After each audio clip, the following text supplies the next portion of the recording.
15 राज्यों की 417 विधानसभा सीटों पर चुनाव होने जा रहा है।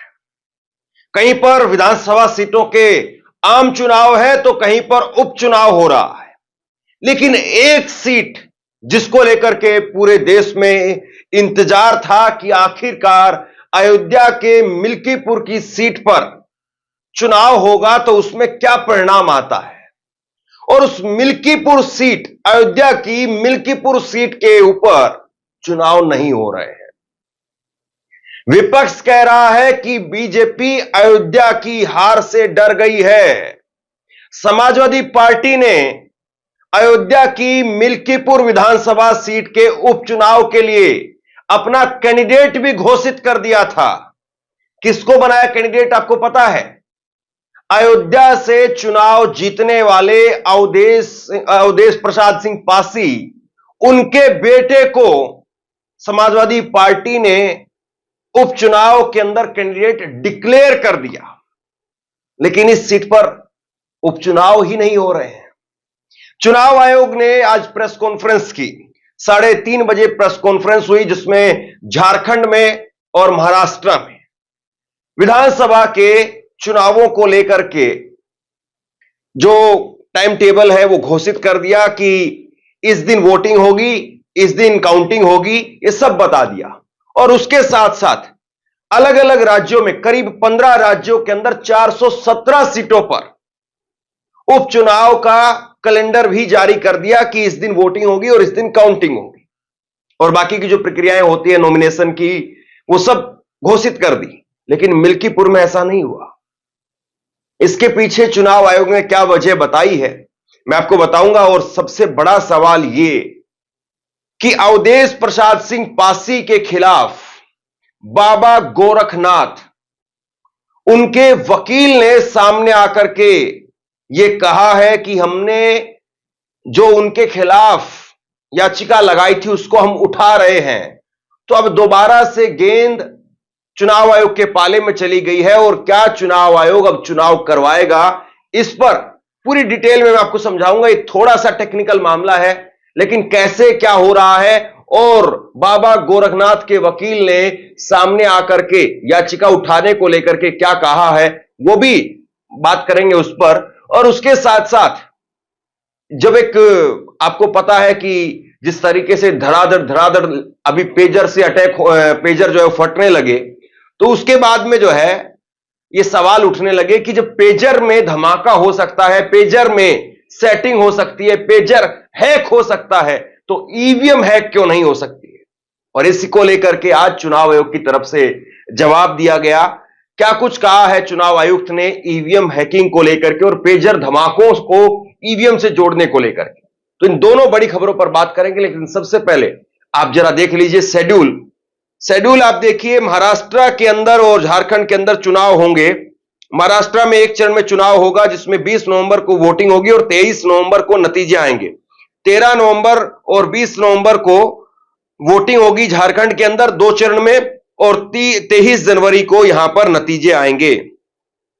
तो ये 2 चीजें जो है वो कैलेंडर, चुनाव का कैलेंडर मैं आपको बता रहा हूं। और इसके साथ में चुनाव की तारीखों को अगर आप देखेंगे तो एक लोकसभा सीट, वायनाड की सीट, उस पर भी वोटिंग होगी। वायनाड की सीट राहुल गांधी की सीट थी, आपको पता होगा। 47 विधानसभा सीटें अलग अलग राज्यों की, उन पर उपचुनाव होगा 13 नवंबर को। महाराष्ट्र में लोकसभा सीट पर उपचुनाव होगा 20 नवंबर को, और वोटों की गिनती होगी 23 नवंबर को। यानी 23 नवंबर को ये 417, जिसमें झारखंड की सीट है और उसके साथ साथ महाराष्ट्र की 288 सीट है, और बाकी ये उपचुनाव की सीटें कुल मिलाकर के, इन सब का नतीजा 23 नवंबर को आने वाला है। तो 23 नवंबर को पता चलेगा कि देश का मूड मिजाज क्या है, क्योंकि 2 बड़े राज्यों का चुनाव और उसके साथ साथ देश के अलग अलग हिस्सों में से उपचुनाव के नतीजे आएंगे। लेकिन चर्चा सिर्फ मिल्कीपुर की है। कुछ खबरें आपकी स्क्रीन पर देखिए, और यही जो है वो ब्रेकिंग न्यूज आज बनती रही कि मिल्कीपुर की सीट पर क्यों नहीं हो रहे हैं उपचुनाव। ये जो है वो आज चर्चा का विषय रहा। और मैं आपको पहले एक बार उत्तर प्रदेश का भी शेड्यूल बता देता हूं। उत्तर प्रदेश में मतदान जो है वो 9 विधानसभा सीटों के उपचुनाव के लिए 13 नवंबर को होगा और नतीजे आएंगे 23 नवंबर को। 9 विधानसभा की जो सीटें हैं उनमें कटेहरी, मंझवा, फूलपुर, सीसामऊ, करहल, खैर, मीरापुर, कुंदरकी और गाजियाबाद शहर है। तो ये 9 सीटें हैं जिन पर वोटिंग होगी और उसके बाद नतीजे आएंगे। लेकिन चर्चा मिल्कीपुर की है कि आखिरकार मिल्कीपुर में चुनाव क्यों नहीं हो रहा। आप तस्वीर जरा देखिए, ये हैं आपकी स्क्रीन पर अवधेश प्रसाद सिंह पासी और दूसरे हैं बाबा गोरखनाथ। ये पूर्व विधायक रहे हैं मिल्कीपुर में और इसको इन्होंने जो है वो एक याचिका डाली हुई है, इनके वकील के जरिए इन्होंने एक याचिका डाली हुई है और इसमें इन्होंने अपनी याचिका के अंदर आरोप लगाया था कि अवधेश प्रसाद सिंह पासी ने अपने चुनाव के नॉमिनेशन के अंदर जो कागज फाइल में लगाए उसमें अधिवक्ता की नोटरी एक्सपायर हो चुकी थी, लिहाजा उसको लेकर के उन्होंने केस किया हुआ है। देखिए जरा टेक्निकल मामले में आपको समझाता हूं। यूपी के मलकीपुर में उपचुनाव की घोषणा इसलिए नहीं हुई क्योंकि बीजेपी के पूर्व विधायक बाबा गोरखनाथ ने 2022 में चुनाव जीते सपा विधायक अवधेश प्रसाद सिंह के खिलाफ इलाहाबाद हाईकोर्ट में याचिका दायर कर रखी है जो कि लंबित है। फॉर्म भरते वक्त शपथ से जुड़ा हुआ मामला है। अब क्यों नहीं हो रहा है चुनाव? 2022 विधानसभा चुनाव में अवधेश प्रसाद सिंह की जीत को लेकर के रिट दायर की थी। यह केस पेंडिंग है। अवधेश प्रसाद अयोध्या से लोकसभा चुनाव जीतने के बाद मिल्कीपुर सीट खाली हुई है और इस कारण अभी उपचुनाव नहीं हो पा रहा है। अब इसको लेकर के जो है चुनाव आयोग ने क्या कहा, सुनिए जरा। कि आपने एक करके we will go by Anuj please.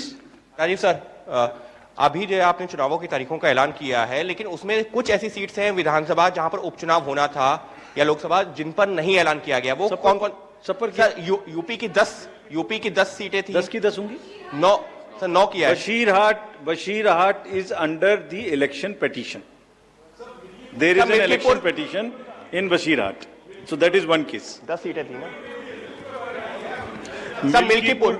Milkipur also is under election पे। सो लेट मी से इट दैट वे, जहां इलेक्शन पिटीशन नहीं है वहां सब में हो रहा है। ठीक है, वो दे देंगे। वो 2 तो मैंने बताई दी आपको।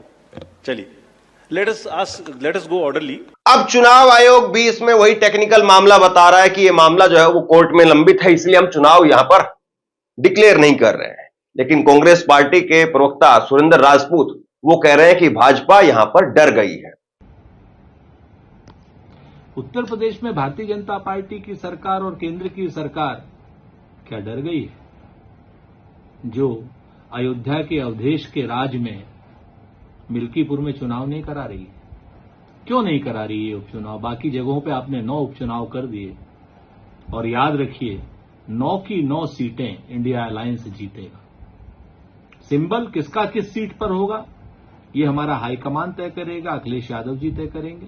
लेकिन 9 की 9 सीटें हिंदुस्तान में इंडिया गठबंधन उत्तर प्रदेश में जीतने जा रहा है और भारतीय जनता पार्टी की आतताई सरकार को, जो बहराइच का दंगा रोकने में विफल है, जो महिलाओं की सुरक्षा करने में विफल है, जो छोटी छोटी बच्चियों की सुरक्षा करने में विफल है, ऐसी सरकार को मुंहतोड़ जवाब देने जा रहा है। अब इसके बाद में मैं आपको सुनवाता हूं बाबा गोरखनाथ जो कि बीजेपी के पूर्व विधायक हैं।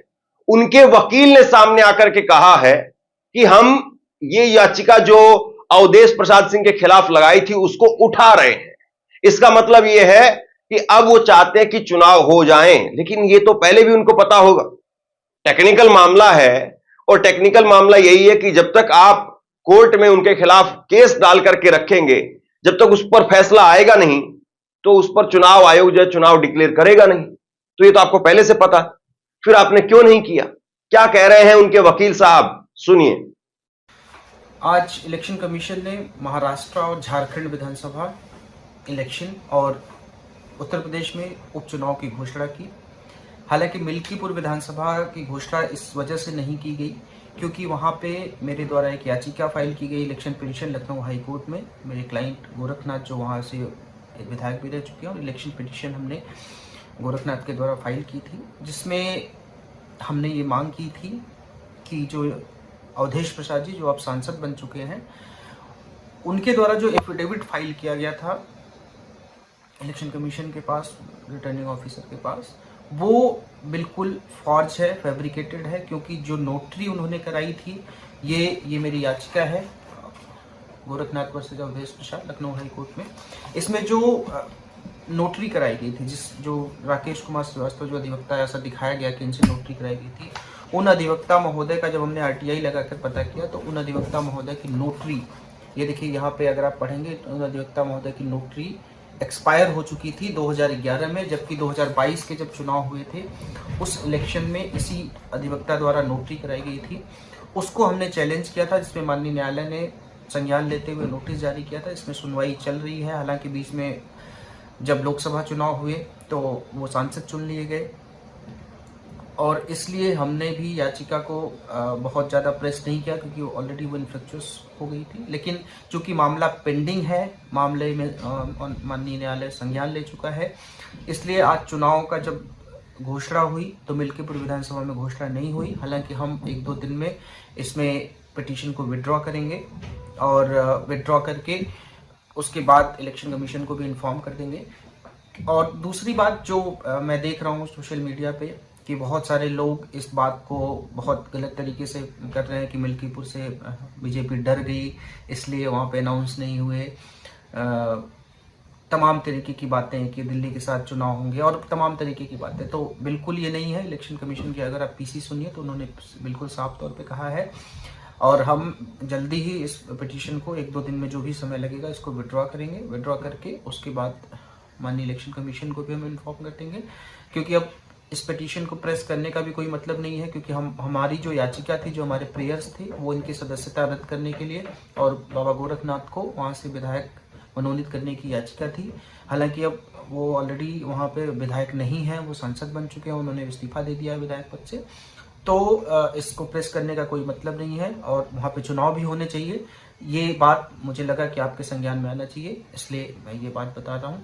धन्यवाद। जय हिंद। तो वकील साहब यहां पर सामने आकर के सफाई दे रहे हैं कि ऐसा कुछ नहीं है कि बीजेपी डर गई है। वाकई अगर बीजेपी नहीं डरी है तो इस प्रक्रिया को आप पहले भी कर सकते थे। जब तो आप तो वकील हैं, आपको तो पता है, लेकिन आपने इस प्रक्रिया को पहले क्यों नहीं किया? क्या ये जानबूझ करके टाइम खींचने वाली बात थी? और अब सवाल यह है कि चुनाव आयोग क्या चुनाव अब डिक्लेयर करेगा, या फिर इसके चुनाव जो है वो मिल्कीपुर के चुनाव वो दिल्ली के साथ में, दिल्ली के विधानसभा चुनाव के साथ में होंगे? सवाल इस बात का है। अब जरा सुनिए चुनाव आयुक्त को, जब उनसे सवाल पूछा गया कि पेजर को लेकर के कहा जा रहा है कि जब पेजर में धमाके हो सकते हैं, पेजर में सेटिंग हो सकती है, पेजर हैक हो सकता है, तो ईवीएम क्यों नहीं हैक हो सकती है? इस पर क्या जवाब दिया, सुनिए। 6 महीने, लगभग 5-6 महीने फर्स्ट FLC शुरू होती है ईवीएम की। मैं 2 बात बता रहा हूं, बस मोटी सी 2 बात, बाकी सब आपको मालूम है। वो टेम्पर नहीं हो सकती, उसमें कोई कनेक्शन नहीं हो सकता। अभी लोग पूछते हैं जब पेजर से उड़ा देते हैं तो ईवीएम को कैसे हैक नहीं कर सकते, ये भी पूछते हैं। जब कोई किसी कंट्री में पेजर से उड़ा दिया तो ईवीएम हैक हो जाएगी। अरे भाई, पेजर कनेक्टेड होता है, ईवीएम कनेक्टेड नहीं होती। एनीवे, 2 बात मोटी मैं आपको बताता हूं, बहुत मोटी। 5-6 महीने पहले FLC होती है, first level checking of the EVMs, और मेरे पास में एक पूरा रिकॉर्ड है। ये हम जो भी ईवीएम की शिकायतें वायदे में आई हैं, वो हमारे पास 20 शिकायतें आई हैं। हर 20 शिकायत का हम इंडिविजुअल जवाब देंगे, फैक्ट बाय फैक्ट। सो इसमें कोई डाउट नहीं है। We will convey to each candidate to assure, this is our duty. Actually हमारी ड्यूटी है कि अगर कैंडिडेट ये पूछ रहे हैं कि आप बताइए, तो हम उन्हें बताएंगे, निश्चित रूप से बताएंगे, लिख के बताएंगे, पूरा डिटेल्ड बताएंगे और जल्दी ही बताएंगे। तो I am not going into individual cases, और उन सबको पब्लिश भी कर देंगे ताकि आप सबको भी पता लग जाए। सबसे बड़ा सवाल यह है कि इस वक्त में चाहे चुनाव आयोग हो, ईवीएम हो, या चुनाव आयोग की निष्पक्षता हो, सब कुछ जो है वो कटघरे में लगातार है। और ये कोई एक चुनाव की जीत के बाद में ना तो इस पर जो है लोगों का विश्वास बढ़ा है, ना एक हार के बाद में ऐसा हुआ है कि लोग इतने आक्रोशित हो गए हैं कि सड़कों पर आ गए हैं, ना ही विपक्ष जो है वो इतना आक्रोशित हुआ है कि वो सड़कों पर आ गया है। बार बार चुनाव आयोग से सवाल पूछे जाते हैं ईवीएम हैकिंग को लेकर के, लेकिन वो अपनी तरफ से कह देते हैं कि हम 100% विश्वास के साथ कह रहे हैं कि ईवीएम मशीन 100% फुल प्रूफ है, उसमें किसी प्रकार से कोई हैक नहीं हो सकता है। चलिए देखते हैं कि अब झारखंड का और महाराष्ट्र का चुनाव का नतीजा क्या आता है, वहां पर कौन भारी पड़ता है, कौन किसके मुंह से जीत यहां पर छीन करके ले जाता है, और चुनाव आयोग क्या मिल्कीपुर की विधानसभा सीट पर अब चुनाव डिक्लेयर करेंगे? सवाल ये है। आप क्या सोचते हैं नीचे कमेंट बॉक्स में लिख करके जरूर बताइए। इस वीडियो को शेयर कीजिए और इसी तरह की तमाम खबरों के लिए ऑनलाइन न्यूज इंडिया को सब्सक्राइब कीजिए। आपका बहुत बहुत धन्यवाद।